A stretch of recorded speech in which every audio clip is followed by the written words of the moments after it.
Bonsoir. Alors, cauchemar à midi à Manhattan, en plein cœur de New York. Une explosion sous l'une des deux tours du World Trade Center a fait s'écrouler le plafond d'une gare bondée et a enfumé le gratte-ciel de 110 étages où des milliers de gens se sont retrouvés bloqués.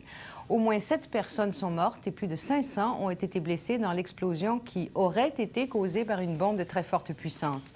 Hugues Poulain s'est rendu sur les lieux de la catastrophe.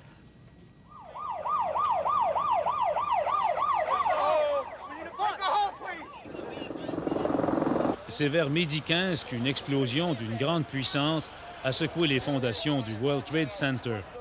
100 000 personnes se trouvaient dans le complexe à cette heure-là. Un incendie s'est déclaré dans la gare de banlieue, située dans le sous-sol des gratte-ciel.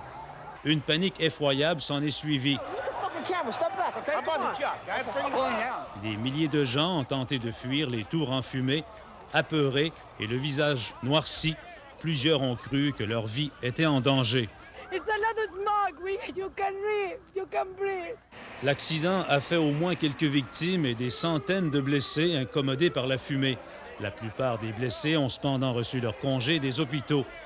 Mais des milliers de personnes ont été coincées pendant plusieurs heures dans les étages supérieurs des deux tours. La fumée dense et les pannes d'électricité les ont empêchés de s'enfuir. La police n'écarte pas l'hypothèse d'un attentat à la bombe. D'ailleurs, une psychose s'est emparée de la ville quand on a fait évacuer un autre édifice célèbre, l'Empire State Building, à la suite d'un appel à la bombe. Les pompiers et les ambulanciers de New York sont débordés. Ils n'ont jamais rien vu de semblable.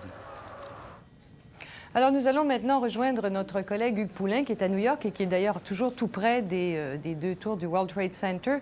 Hugues, comment se fait-il qu'on commence à parler de possibilités d'attentats? Bien, la police est de plus en plus certaine que c'est un attentat parce qu'il y a un cratère énorme qui a été provoqué par l'explosion. On dit 30 mètres par 60 mètres. C'est l'équivalent de 6 étages qui ont été détruits.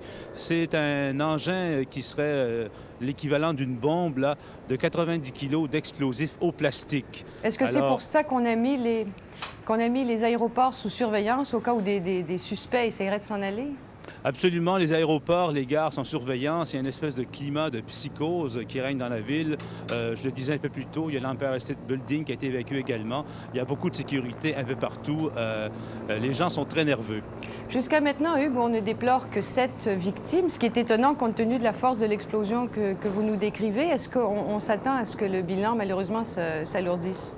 C'est bien possible parce qu'on va fouiller les décombres là, et peut-être qu'on va trouver d'autres victimes. Ceci dit, c'est plus facile maintenant. L'électricité est revenue. Les secouristes continuent à fouiller la tour également. On espère retrouver d'autres survivants, mais comme on le disait, il y aura peut-être aussi d'autres victimes étant donné la puissance de l'explosion. Est-ce que vous voulez dire qu'ils continuent donc à évacuer l'immeuble? Est-ce que l'immeuble n'est pas complètement évacué encore? Non, il reste encore des gens dans l'immeuble, mais c'est facile d'une certaine manière maintenant parce que l'électricité est revenue. On peut utiliser les ascenseurs, enfin, sur plusieurs planchers. Mais ça va se poursuivre. Les recherches, c'est un immeuble immense. C'est 2 immenses tours de 110 étages chacune. Et quand c'est arrivé, il y avait, on dit, 100 000 personnes qui travaillaient dans le secteur. Alors là, on vient de voir des images de ce qui s'est passé un peu plus tôt dans la journée. Mais là, en ce moment, là où vous êtes, le climat est comment? Est-ce que c'est encore paniqué? Est-ce qu'il y a beaucoup de... Il y a moins de panique, mais c'est encore la confusion, si on veut. Il y a encore beaucoup de policiers, de pompiers, d'ambulanciers qui circulent. On continue de transporter des gens qu'on a trouvés vers les hôpitaux, mais disons qu'on a pris un peu la situation en main. Eh bien, on vous remercie beaucoup, Hugues Poulain. Bonsoir, Michel. Merci bien.